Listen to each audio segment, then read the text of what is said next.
Welcome to Coyote News. A professor says there's a biological difference between liberals and conservatives. Details are coming up on Live. Miss USD has been crowned. We have details on the winner and her future pageant plans. And a new 6-week fitness program is walking across the state to Mount Rushmore. But first, the headlines. Thanks, Abby. The captain of a JetBlue Airways flight was tackled to the ground by passengers yesterday. Screaming, "They're going to take us down," the JetBlue pilot stormed through his plane, rambling about a bomb and threats from Iraq. Passengers on the Las Vegas-bound flight tackled him to the ground just outside of the cockpit. The co-pilot was forced to take over and land the flight in Amarillo, Texas. Prosecutors are trying to prove the Philadelphia Archdiocese routinely buried complaints that priests were molesting children. Dozens of confidential church documents were presented as evidence in court yesterday. Monsignor William Lynn is the first Roman Catholic official in the U.S. charged with endangering children by keeping accused priests in parish jobs. Former President George H.W. Bush plans to endorse Mitt Romney at an event tomorrow in Houston. Romney's spokeswoman says the two will appear together and speak to reporters. Formal backing from the 41st president is a sign the Republican Party is uniting behind Romney. Pressure is building on the challengers Newt Gingrich and Rick Santorum to leave the race. Thanks, Kelly. On Saturday, you could find Dance Marathon members cutting a rug to raise money for the Children's Miracle Network. The group is in its 15th year. Coyote News' John Moeller says it's the largest student-run philanthropy organization in South Dakota. Dance Marathon is a 24-hour event where the members go around, play games, and learn dances, anything from square dancing to ballroom dancing. Aaron Ostman says that the members really get to learn about the families and see what they have done in the past to impact the children. The Morale Dance is compiled from a bunch of different songs, either some throwbacks and also some popular songs, and it's a dance that our two morale chairs came up with, and it incorporates fun, I guess, kind of moves and just different incorporations of dances. It's really fun and upbeat. That's played all throughout the marathon, and it's something that brings everybody together. It helps gets everybody's attention, and it's a lot of fun. And in the middle of the night when you hear it, as much as you don't want to get up, it's always fun to do the dance. So, for Coyote News, I'm John Moeller. This is the first year that SDSU beat USD fundraising. SDSU raised more than $70,000, while USD raised just under $50,000. In modern politics, there's a clear disparity between liberals and conservatives. But what makes someone choose one direction over the other? Nebraska political science professor John Hibbing has a unique answer. Coyote News' Cassie Bartlett is live at the Muck to talk to Dr. Hibbing about the partisan studies he's presenting on campus tonight. Thanks, Abby. Dr. Hibbing has been researching the correlation between biology and political views for over 10 years. Dr. Hibbing, what sparked your curiosity to study these two subjects together? I think it was a feeling that traditional political science, where we just look at what your mother taught you, for example, or things that you might remember from growing up and in school, just didn't capture everything. A lot of what happens in life is not funneled through conscious attention, so we don't really know what forces are influencing us, and I thought maybe some of these would be glimpsed at least, in biological kinds of variables. Okay. Have you had any unusual findings during your research? Well, to give you an example, we found that conservatives tend to respond more strongly to images that are disgusting or threatening. So physiologically, they have an arousal that's there. We always go out of our way to point out that that doesn't mean that it's bad or good. It kind of makes sense to respond to things in your environment that are dangerous. I suppose you can take it too far. So people are very sensitive to this, and they think maybe we're demeaning one ideology or another, but we don't mean that. But there are differences. Okay. And what do you hope students get from your lecture tonight? I guess one thing is that I'd like them to realize that people are really different, that they see the world differently, they process it differently, so that where it may seem that the person opposing you politically might just be ignorant and uninformed, it may really be the case that he or she simply sees and experiences the world and processes it in a different fashion. Thank you so much, Dr. Hibbing. Dr. Hibbing's lecture, Predisposed, Why Conservatives and Liberals Are So Different, is tonight at 7 o'clock in Farber Hall. For Coyote News Live, I'm Cassie Bartlett. Thanks, Cassie. Again, Dr. Hibbing's presentation is tonight in Farber Hall at 7 o'clock, and it's part of the annual W.O. Farber Memorial Speaker Series hosted by the USD Political Science League. It's open to the public. The USD Wellness Center has been awarded a national honor for its innovative design. The 2012 Innovative Architecture and Design Awards contest is sponsored by Recreation Management magazine. It honored the Wellness Center in its 10th annual competition. Featured in the magazine's May 2012 issue, the Wellness Center scores its highest marks for its appearance from the outside and the originality of its design. Up next, how heading over to the Academic Commons can enhance your resume and your skill set. That story and more coming up.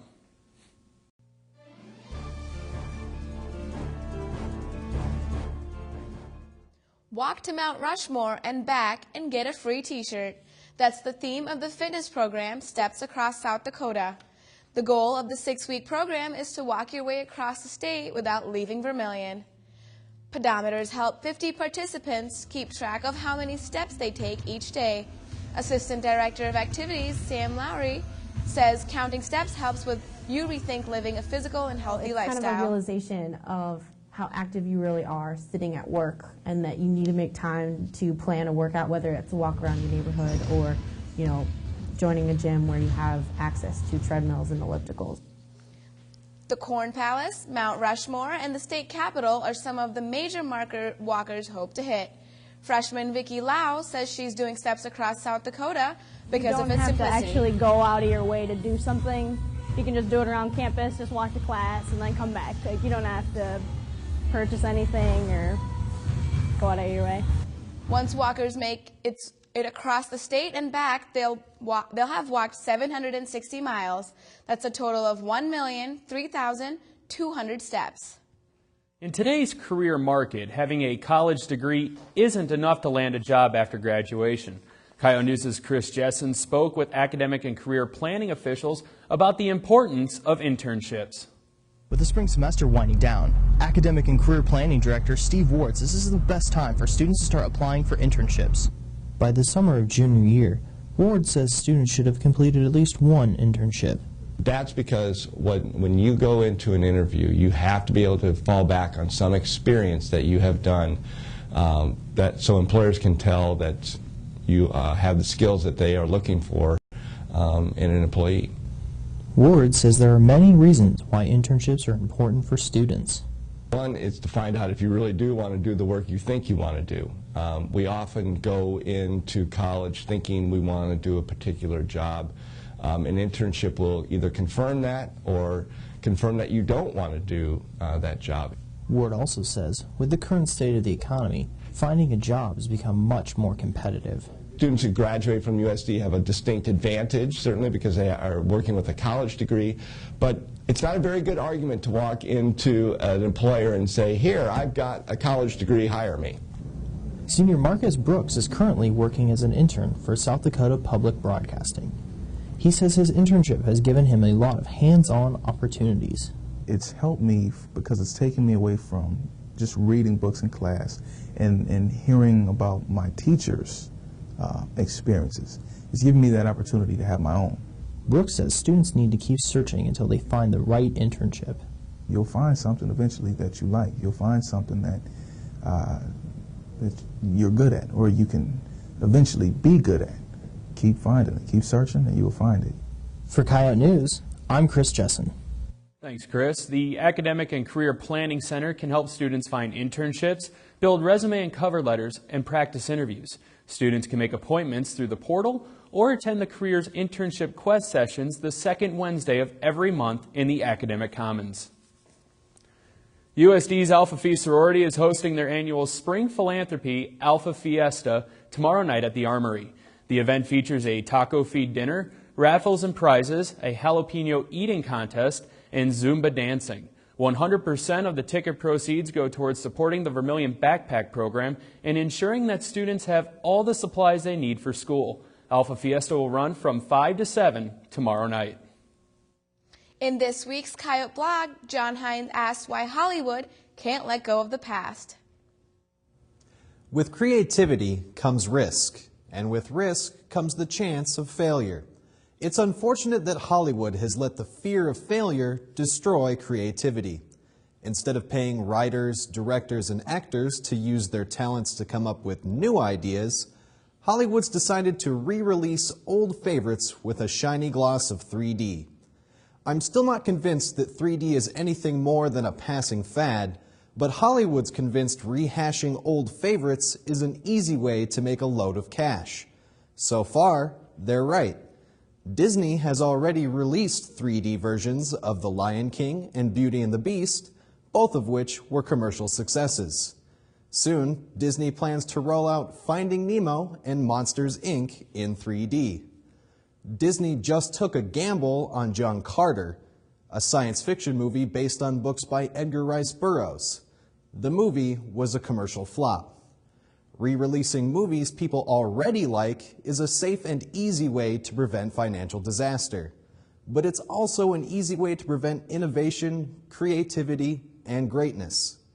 Making movies is a business, but let's hope they expand beyond the recycling business.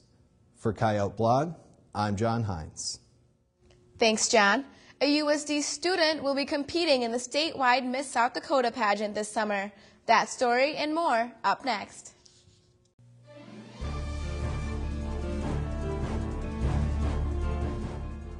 The road to becoming Miss South Dakota for one lucky lady started Saturday in Vermilion. The 62nd annual Miss University of South Dakota Scholarship Pageant took place in Farber Hall.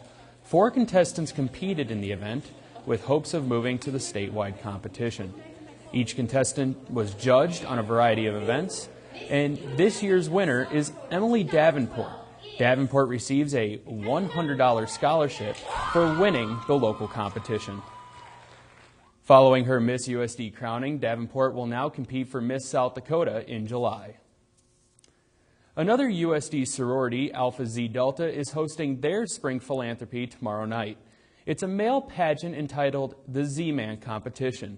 Contestants are judged on their talent, appearance, and their answers to questions of the host's choosing. This is the 2nd annual Z-Man competition, and the event starts at 7:30 in Farber Hall. Last week, many students watched boxers test their prowess at Teak Fight Night, while other students attended a less violent form of entertainment, comedy. Nearly 400 students flocked to Alf's Auditorium to see actor/comedian TJ Miller. Fellow comedian Nick Vatterott opened the show, saying it was nice to have a receptive audience. TJ Miller is known for his roles in the movie Cloverfield and She's Out of My League, and also for his appearances on Conan. Both Miller and Vatterott stayed after the show to have their pictures taken with the students and to sign autographs. A Student Activities Board representative says the comedy show was not intentionally planned to coincide with Teak Fight Night, but they were happy with the turnout. USD students are affected by their decisions, but may not know exactly what the Residence Hall Government Association does. In this week's Yo Report, Kelly Stewart takes a closer look at this unique government body. The Residence Hall Government Association, or RHGA, does more than many USD students know around campus. I sat down with President of RHGA, Taylor Hamblin, to learn more about what this association does. RHGA is known as the Residence Hall Government Association. It is the government body of all the halls on campus, or dorms, or residence halls, whatever you like to call them. And basically it's just a government body that meets once a week, and we talk about programming, hall grants, which how to improve the halls, and just the student voice. We like to collect information from students, figure out what's going good, what's going bad, what would they like to see, and we try to provide that voice or make it known to the administrators and other students. Hamblin described how easy it is to get involved. Just come to the meetings. They're every Thursday, 5:30 p.m. in the Muck, room 216. You have to be a Residence Hall student. That is the only qualification. He also discussed some of the spring programs. We're going to partner up with Lost and Found, which is a suicide prevention group, and we're going to put on an awareness program for that. So that actually will be coming out the 2nd week of April, so very soon. I also caught up with junior Grace Gill, who expressed her thoughts on RHGA. I feel like RHGA is a good student-run organization. It funds a lot of fun activities on campus for students to do. It did the Human and Zombies Escapade last fall, and it did the Winter Wonderland. And I think it's a good opportunity for students to get involved in. For the Yote Report, I'm Kelly Stewart. Elections for all RHGA positions will be held the second week of April, right after Easter break. USD softball team just hosted its first home games of the season. Also, find out what Taylor Moore has to say about bounty hunting in football. Sports with Diana Johnson and Mandy Ewald is up next.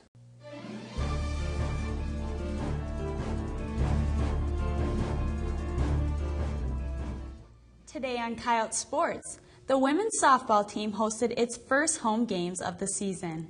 USD is in its final stages of the transition to Division I, and commentator Taylor Moore says the New Orleans Saints aren't the only ones roughing it up in football.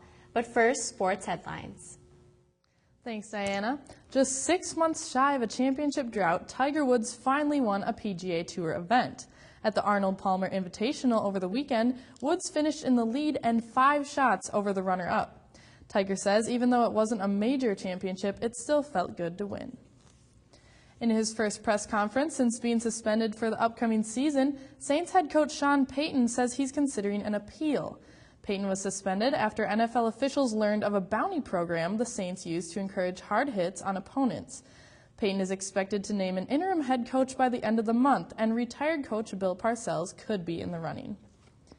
The Final Four of the NCAA men's basketball tournament is set for Sunday. Kentucky is the only top seed remaining after Syracuse and North Carolina fell in the Elite Eight.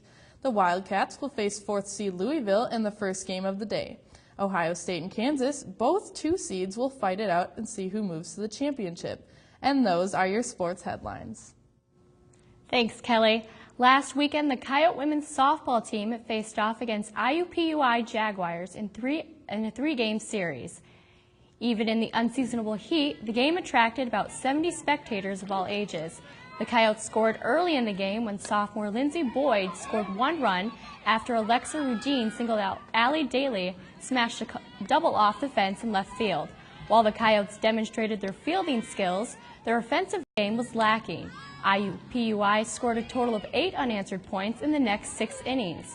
The Coyotes threatened the Jaguars' lead in the 4th inning with all bases loaded. A strikeout and a caught fly ball ended their chances. Coach Amy Kleiss says she's proud of the team for winning their first Summit League home series. After winning both games of their doubleheader on Friday, the Coyotes lost to IUPUI 8-1 Saturday afternoon. USD is one step closer to becoming an official Division I program. The NCAA announced the university successfully completed the self-study. The self-study is a requirement of the transition to Division I athletics. Athletic Director David Saylor says the purpose of the study is to see if the university is ready for the change. What it means for the university is they've got a Division I athletic program, which to me is very important in terms of brand positioning and recruiting students to come to school here, the fact that you have a Division I athletic program, and we can officially say that on July 1st. Coach Ryan Williams says the biggest accomplishment is being able to compete in national tournaments. What it does mean that we've gone through this transition is that nobody in recruiting can say they're not eligible for the NCAA tournament. I mean, we're eligible for everything that Duke University is eligible for. Williams says crowd expectations have risen along with the players. I do encourage our students to become more involved. Let's make that Coyote Den or the Coyote Crazies something that is really fun to be a part of every single game, and then we can really have a huge home court advantage. Football coach Joe Glenn also says earning a degree from a Division I university will mean more to the students of USD. This week, USD hosted its annual Dan Lennon Invitational, a track meet for high school athletes. At the Class A portion Monday, more than 1,000 athletes competed from 4 different states. Sioux Falls, Washington's Carrie Heck and Alex Waddell earned MVP titles, each earning 3 wins. Watertown's track and field coach, Vic Godfrey, won the 2012 Dan Lennon Award. Godfrey's been coaching for 50 years. On this week's More Sports, commentator Taylor Moore says roughing it up in football is nothing new. The game of football is known for its physical, rough mentality. It's become a testament to manhood, often to see who's the bigger man. The game's filled with many hard hits, but what about when those hits have dollar signs attached? The New Orleans Saints have come under fire for some questionable hits. The hits were supposedly done in order to injure other players, and if done correctly, money would be made. Here's my problem with the issue. The Saints organization has come under fire for something that's been happening in football since the game was created. Maybe money wasn't involved, but hits have always been made to hurt key players or get them out of a game. So why now, Roger Goodell? Why are you finally making this a big deal when this has been going on for ages? I don't think Saints head coach Sean Payton should have to be suspended for 1 year. If you think he's the only coach in the NFL that has so-called bounty hunters, you're wrong. I wouldn't doubt if other NFL teams have bounty hunters too. You might want to be on the lookout for other sinners if you're going to punish the Saints. For more sports, I'm Taylor Moore. Thanks, Taylor. And that's all for Coyote Sports. Coming up next, Angelica Brackens fights for survival in this week's commentary.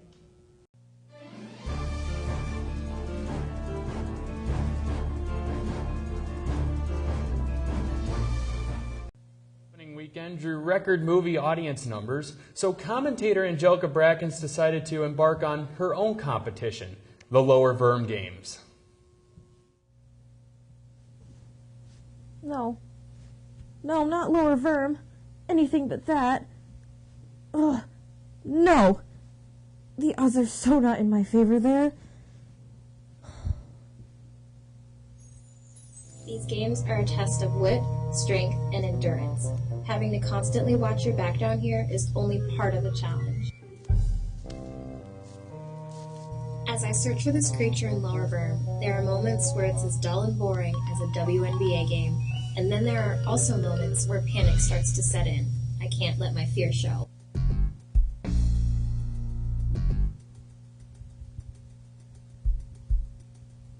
This crossbow and arrow is my weapon, and with it, I'll hunt for food. There's plenty of verm cats and squirrels to satisfy my hunger.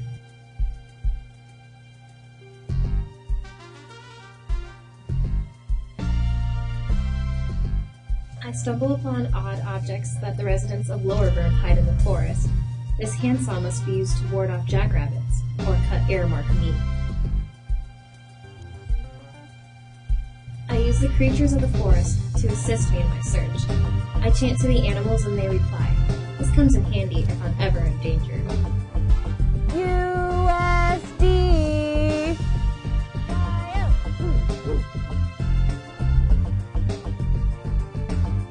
I climb, or rather attempt to climb trees to get a better look, but all I can see are trees. After hours of being in the forest, there's still no sign of the Lower Verm monster. Whatever it is, I need to find it and kill it before it kills me. I think my odds are pretty good. This week on Out and About, students share their thoughts about being asked to donate to the USD Foundation. I have been solicited, and I don't think it's very, appropriate for the school to start soliciting undergrad students. I mean, we're already here, we're paying our tuition and fees. It's a nice thing to get out, but when I tell you no the first time, I ask them for $30, and then you go down to 25. But I feel like because I'm a student, they shouldn't be asking me for money. I mean, any more money than I already give, so. 20 to 15. I've never been solicited by them, but I really don't want to be. To 10 to 5, it's like, come on, dude. It just feels like a bit much considering we're already paying for tuition and room and board. It gets really old really fast. I don't have any money, and then my financial situation is, hard, and that they kept asking, so it's kind of pressure, so it's kind of difficult.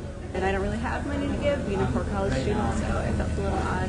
If it is an issue, then I'd encourage students to bring it up with the Student Government Association, start there, and then they can contact the right people. I've got mixed feelings about it. It is annoying to get a phone call from them, but at the same time it is cool that we as a student body can donate. They took the Lorax, made of bronze, the thieves they came, and now he's gone. A 2-foot statue of Dr. Seuss's Lorax character was stolen from the San Diego backyard garden of the 90-year-old widow of the children's author. Audrey Geisel noticed the statue and its tree stump base were missing from the garden. Property manager Carl Romero says he found footprints indicating the thief dragged the 300-pound statue to an access road and lifted it over a fence.